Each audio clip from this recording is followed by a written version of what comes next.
Ces collines sont un paradis pour les passionnés de la faune sauvage.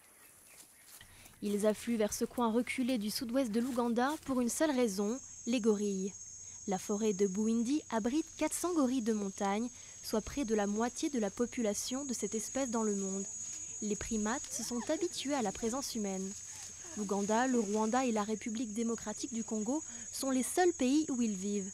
Les observer est un privilège qui a un prix, environ 600 $ par personne pour la visite. Ça c'est sûr que déjà, ça fait passer la pilule un peu. On accepte de payer ce genre de montant dans la mesure où on sait qu'une grosse partie des ressources financières sont réinvesties pour la sauvegarde de l'espèce. Après, on a aussi l'impression de vivre quelque chose d'assez exclusif. Les gorilles de montagne ont été menacés d'extinction par la guerre, la destruction de leur habitat ou encore les maladies. Mais depuis une trentaine d'années, leur population a augmenté, largement grâce à des efforts pour les protéger. Ces grands singes, qui restent menacés, doivent en partie leur survie au développement du tourisme dans cette réserve nationale protégée. Une activité qui profite aussi aux communautés. En plus des revenus des hôtels, des magasins de souvenirs et des emplois dans le parc, elles perçoivent 20% des bénéfices des entrées du parc. Même si cela ne touche pas toute la communauté, nous voyons des améliorations. Les gens vivaient dans des huttes. Maintenant, ils vivent dans des maisons avec des toits de tôle. Donc oui, le tourisme est positif.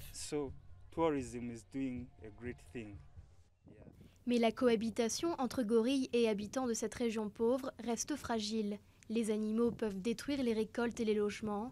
Les habitants, eux, sont toujours tentés d'agrandir leur surface cultivée et de puiser dans les richesses de la forêt. Les gorilles sont aussi menacés par la transmission de maladies humaines. Face à ces problèmes, des zones tampons ont été créées, ainsi que des activités génératrices de revenus et des programmes de santé communautaire. Ces communautés sont les premières concernées. Leur cohabitation avec ces gorilles remonte à bien avant l'introduction des mesures pour les préserver. Certains voient toujours ces forêts comme des lieux où chercher des ressources comme le bois ou des plantes médicinales. Nous avons estimé qu'il était très important de travailler avec ces communautés et de leur montrer que ce sont encore leurs ressources et que les gorilles peuvent leur être bénéfiques. Les grands singes, dont les gorilles de montagne, sont aussi victimes du braconnage et du commerce illégal. Selon un rapport récent de l'ONU, plus de 22 000 grands primates auraient été victimes de ce trafic entre 2005 et 2011.